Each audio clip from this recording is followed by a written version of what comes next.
Welcome back, Green Building Network. Today is a monumental day for us. We have the permits in hand, we have the money in the bank, and we are ready to start demo. Now, without any further ado, let's get busting, guys. Come on, here we go. Woo!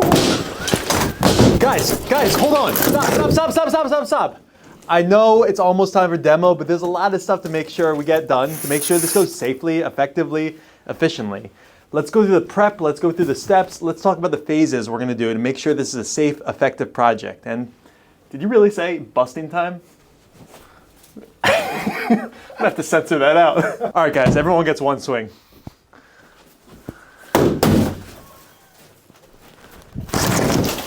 It's busting time.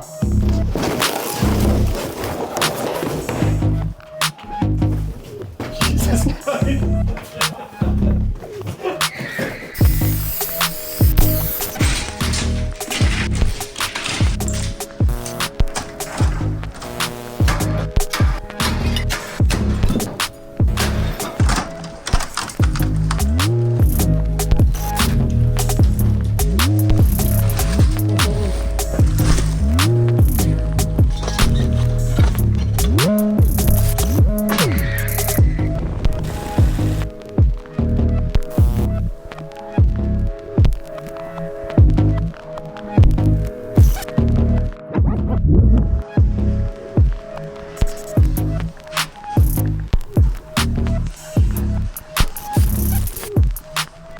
All right, guys, so this is not our typical demolition project. In fact, we've been here for almost 4 weeks, which is not something we're used to. Demo's normally quick, dirty, in and out, sets us up for framing, which sets us up for plumbing, which sets us up for HVAC, then electrical, all that stuff in between.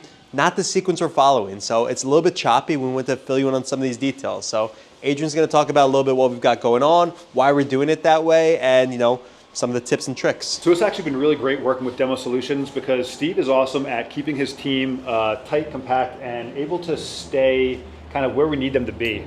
So like you mentioned, they'll kind of go in, clear out one room for us, which gets us into that space, able to do some rough framing, something like that. But they're also pretty nimble in how they're able to transition where they're actually doing work. We had a nice break in the weather, which let them get up on the roof, so that we can get our TPO warm roof installed. And that was huge for us. To cut in, that was 6 days. There was 8 layers of roof on one side and almost 30,000 pounds of debris. So like you were saying, having them up there when the weather broke, that was key. I think there's a whole other video about the roof, is that right? Coming right up. So it's a little bit different format. We didn't want to film too much up there for, we didn't want to get in the roofer's way. It's precarious, dangerous work, so we'll talk about the details of that, but make sure to like and subscribe, follow along for some of that stuff, and we'll be sure to drop that video soon. Oh yeah. But besides the roofers, we had masons in here, we've had the glazers coming in. Sure. And it's been great to have the guys be able to clear out of a room, let other trades work in that space. We've had up to 10 different guys working in any area of the building at any given time, so it's been great for our workflow. So we've been having a smaller crew come in. They've been here for longer, but they really facilitated everyone else. They've been able to be that kind of piece that moves around and kind of makes everything else possible for the rest of us. And I do want to talk about that when we're doing projects like this, it's not possible for a demo contractor to bid out a project accurately that way. They can't, know how long it's going to take with 3 people when they have to come, go, stop. So we were able to work out a day rate for our demo contractor. So they're charging us per person, per day. We know we're not getting ripped off, and we kind of know that because we work with them. So having these long-standing relationships with great companies like Demo Solutions really helps us out a ton. Oh yeah, I mean, we can go on for a long time about why their processes work so well, but let's just say at any given time, all their guys are working, doing something different, and it's been coming along really great so far. We've got a nice, clean work environment. Clearly, this is all cleared out for us already, ready to start rough framing. So this type of demolition is really not that easy. It takes a lot of time, it takes a lot of care, a lot of patience and preparation to do this. But look at this piece of trim. This is an old piece of baseboard. That looks like white oak to me. It's really light, it's really dry, it's really tight. That's probably a $40 piece of wood if we were to buy it at the lumber yard. We're gonna try to reuse as much of this as possible. Not because it's gonna save us money, it will a little bit, but because this is a better product. This is not gonna warp, this is not gonna chip, and this is kind of how we're saving some of this old structure and bring new life to it. As of right now, we are removing the baseboard and door casing that wants to be salvaged, and got the floors prepped out pretty much to begin demoing this wall and ceiling. And Anything jump out? Any surprises? not yet. What are you least looking forward to demoing in this? Like, are the ceilings the messiest? Is the radiator carrying it down? What's the hardest thing that you think is going to be done The in this ceilings are phase? usually the messiest because they're overhead. We tend to get them out the way first. Domino's or Pizza Hut? Domino's, Coke or Pepsi? Pepsi, Terry or Adrian? Adrian.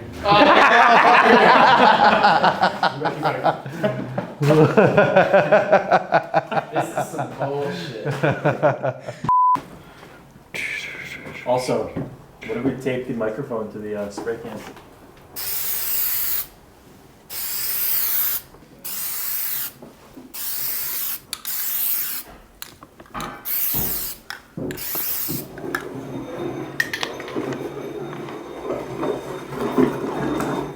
So that's coming down. This is all coming down. That's the closet. So this is where the bathroom's going. This is, yeah. Wow. All the walls are actually getting demoed.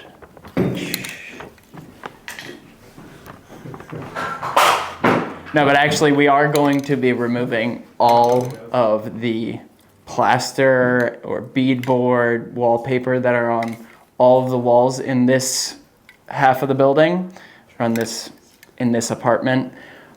There's, as you can see, if you look above these windows, there's a ton of moisture damage in here. That's gonna be why we're taking down this ceiling first, so we can get a look at what's going on up above, see where this moisture is coming from. I mean, we're gonna be doing a brand new insulated TPO warm roof up top there, but it's gonna be really good to get a picture of what we're working with before we start having people up on the roof working. We wanna make sure it's safe for them, so if there's anything that needs to get sistered or anything, we're gonna make sure we do that before we start having people up there. The X's are more for the walls that are getting fully demoed past the studs. Studs are going. Studs are going. I mean, I'm going.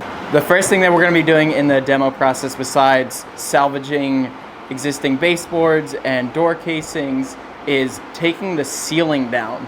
The reason we're doing that is we wanna get a look at the underside of the roof, see what kind of mess we're gonna have to deal with when we start demoing that in the next stage. So, as you can see above me here, we already demoed the roof out here on the porch, and you can tell there's some moisture that's gotten through and caused some rot.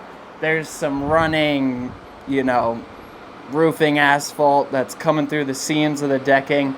All of that's gonna come out. If you follow me in here, I'll show you around. And you can see, this is a lot lower than what is out there. So we wanna open this up, see what's going on behind that ceiling, get a good idea of what it's gonna take to fix that roof up and get this place weather tight. So as you guys can see, we left all the carpet down in this room in particular. This unit has carpet in some rooms, carpet in other rooms, not the entire thing. The reason that we left this down is because we had to demo this entire ceiling. Usually we lay ram board down, which is like a thicker cardboard essentially, tape it in, and it's to protect the floors. We have these beautiful old hardwood floors throughout the whole place. We want to preserve them. We're going to finish them at some point. And while it does do a great job, it's not perfect. Any hard falling objects, you drop a tool, could leave a dent that could be a costly dent in the future. So we left the carpet down because not only do you have the carpet on the top, but you have the carpet padding under it, which is probably the best protection you can get in here, short of putting in a bouncy house. It's easy to tear up, and you can kind of just roll all this stuff up together and throw it out in the trash when you're done. I don't know what these guys are talking about. It's super easy being on camera and potentially being viewed by thousands of people, and opening ourselves up to judgment and Not easy. People being like, you don't actually do the work, and some of the times them being right, some of the times them being wrong. These hands, you see these? Softest thing known to man. It's like cashmere and silk had a baby. No. You know, my girlfriend doesn't let me touch certain sweaters because she knows I'm like my hands are gonna like, you know, pull a thread out. What do you know about sweater? You haven't sweated a day in your life, Terry. I think Guy shows up at fucking 12 o'clock. 12 o'clock. He's like, oh, I'll be there at 10. I'll be there at 10. It's like, all right, see you after lunch, bud. it's really weird, actually. Construction just happens on its own. There's no paperwork, no insurance, no bills to pay, no invoices to be done, nothing. But speaking of needing some more money, if you guys are enjoying the content that we put out, do us a solid, check out the link to our Patreon page. We're doing our best to make sure it actually benefits you. If you want to keep supporting our content, what we're doing with this channel, what we're doing with these projects. Or like if you just want to see this guy with his shirt off. This guy's also pretty good looking. You know, I don't think I'm so bad myself. Sasha. 8 years ago, that's a 8 years pass. ago, game changer. It ain't 8 years ago, buddy. Damn, it's kind of crazy. In the last 3 minutes, our team went from 4 to 3. Barry's been promoted to customer.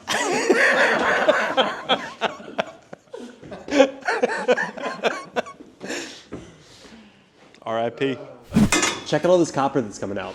It's a little bit bittersweet because this is a phenomenal way to transport potable water. That being said, it's 4 times, 5 times more expensive than if we were doing PEX. So work with your demo contractor or build that into your price. He's going to get some money for this. He's going to get some money for the scrap metal that we took out, and it's important to us that we divert some of this scrap metal into a recycling plant that will actually reprocess it. So that's another way we're recycling what's in here.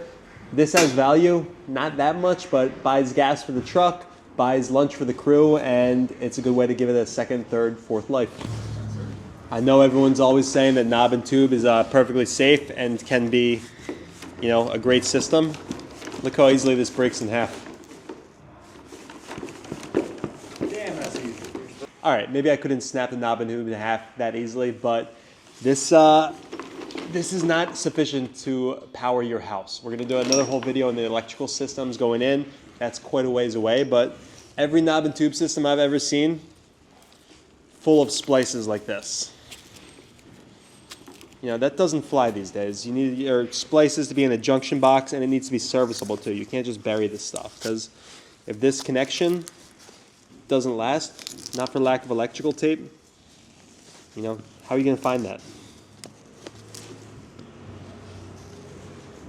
Actually, I've never seen one of these splices. Did a really good job. Who f***ing did this, elves? Move on. No. Yeah. No. Yeah. Just embarrassing at this point. Well, I can speed it up. All right, I can't break that. No one can. No, I got it. Still can't have it.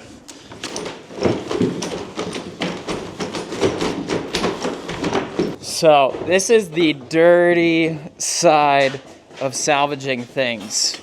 We've actually got a mix of things down here from multiple projects, from multiple basements. We've got Sasha's old childhood books down here. We've got some really beautiful old furniture, some cabinets that we took out of another job. And we're gonna make our way over here. I'm gonna show you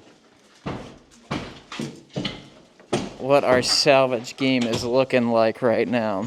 It's no joke. I mean, we've got a bunch of the old doors that we're saving. We've got endless casings and baseboards, and it's all still full of nails, and it all is going to take a ton of work, but I mean, that's thousands of pounds of wood that isn't ending up in the landfill, is going to get reused, or it's going to get thrown away in like 3 months from now when we have to turn the space over to the tenants. Nah, I'm just kidding. We'll find something to do with it. Smash that subscribe button for us. We work hard. We don't work as hard as these guys. These hands, you see these? But let's get back to it. What's up, guys? Terry here, and I'm here joined by Steve from Demo Solutions, and today we're gonna be talking a little bit about scrapping. Got a dump truck here full of scrap metal, And I'm gonna allow Steve to share a little bit about why we don't put this in the other dumpster, which is right there. And instead we're putting it in here. So Steve, what are you gonna do with this? We're gonna go take it to a scrap metal recycling plant that will buy and recycle the metal to be reused. Nice. So when you go to drop this off, what's the process like? Is it similar to the dump where you pull up, you like drop the bed and everything slides out and you walk away? Yeah, pretty much, but they try to separate it the best they can into heavy loads, which are typically the cast iron and steel pipe, and then you got light iron in here, so this will be a mixed load that normally pays 6 to 7 cents a pound. That's a pretty good deal. So what do you guess you're gonna get for this haul? If I had to guess, it's probably 3,000 to 4,000 pounds, maybe $150, $200. So it's debatable on whether it's, cost effective to, have a separate truck to take it to the scrapyard, but it's really green. It's keeping this out of the landfill. It's gonna get reused, and that's what we're all about here at the Green Building Network. When this dumpster gets hauled away, they weigh it before they dump it. They know how much trash is in there. So every extra pound over the limit, that's more money. Versus this, it's getting paid to get rid of it. That's a good deal. That's a good deal. We have thrown away so much stuff. Now that sounds not that green, right? I'm not gonna argue with you there. But what I will say is we didn't tear the building down. The amount that we threw out is nothing in comparison to what we've saved. But really what I want to focus on is the importance of not holding back on the demo. This has bit us in the butt a couple times in the past, and there were some things that Sasha was like, no, don't touch that wall. And I was like, Steve, tear down that wall. Or what is it, Mr. Gorbachev, tear down that wall. We knew we were gonna be running all new mechanicals throughout the building, and having to fish things through plaster, I know Sasha touched on this, is just it's not sustainable. It's gonna end up taking so much more time, costing so much more money, and we're never gonna get the plaster walls in here back to what they were when this building was originally built. Being able to take all of the old walls down, take out all of the plaster down, allows us to really insulate up to modern code and modern standards, and give a product that people are going to be happy with when they're living here. Because it's not just about saving the walls, it's also about creating a home and a place that people feel comfortable, feel at home in. And not for nothing, if it's me, I'd much rather be warm than look out an old window. 10 times out of 10. So part of our demo is getting rid of everything that we've demoed. We had 5 40-yard dumpsters in here that we have filled to the brim. Part of having a dumpster is dumpster etiquette, not just throwing bags and throwing wood in there willy-nilly. It's about kind of organizing your dumpster, and it sounds a little ridiculous, but it's so important because that's the difference between throwing away 10,000 pounds or throwing away 30,000 pounds. And we have thrown away about 100,000 pounds. And without that dumpster etiquette, it would have taken 9 dumpsters. And that's going to cost you a lot more money. To that point, the dumpster company that we're using is Revolution Recovery, which they actually make an effort to salvage some of the materials that is getting thrown away. I don't know exactly what they do. Actually, maybe that'll be a good video one day. Maybe we should go stop by there and be like, how do you guys actually recycle here? I feel like they would go for that. These dumpsters have been no joke. We've had a couple drivers who've been like, what do you guys have in there? And it's like, well, it's plaster and lath, man. Stuff is heavy. We threw away our entire old roof. I mean, that was 8 layers of roof on just one side, let alone the other 2 layers we had on the other side. My favorite thing to see demoed is probably these old plaster walls. It's nice to see what's behind it, to see, to think about people putting these walls up by hand back in the day, looking at all the nails and the lath and even the little wood furring stuck in between the brick. It's just really cool to see and think about. People would come in here without power tools and just do it themselves. I'm gonna copy Sasha on this one. No, it was the drop ceilings in all of the walls on the one side, because when that space became like one space, it was like Brandon was like, man, we should turn this into a music video. I was like, you could do. There's so much space for activities. This is the massive drop ceiling that we cut back. It used to be, roughly up to here. Look at all this space they killed. We made the hard decision to demo the ceilings. It actually wasn't that hard for us, but we need to run mechanicals in here. We need to run sprinkler systems in here. So it's either going to be exposed sprinklers, or we were able to cut this out, and while we're doing that, we can add sound insulation. So it's one of those things about knowing how much to demo. And one of the things that really separates pros from amateurs and DIYers, did I say it like a British person? What really separates pros from people that are just learning this field is not demoing enough. And Terry talked about that, but we would have been dicking around here for months trying to, poke a hole in for a sprinkler guy, and then our HVAC crew would have come and just ripped something out. So getting a clean slate for all the trades to work on is why demolition is arguably the most important step. So that wraps up our demolition video. It took us about a month, cost us $25,000 in subcontracted labor, and about $8,000 in dumpster fees. We could have done it cheaper and we could have done it faster, but we wanted to use this time to stage the rest of our project. During this month, we had masonry work done, tackled some carpentry, had our roof installed, and framed the interior apartment walls. We even had an active honeybee hive removed and relocated. If you're not doing so already, make sure to like, comment, and subscribe. Do us a solid and check out our Patreon page too. Busting time's over. Let's put this thing back together. Steve, everyone's favorite, our favorite demo guy, our favorite subcontractor. Steve, what do you got to say? No, see? You guys getting me nervous.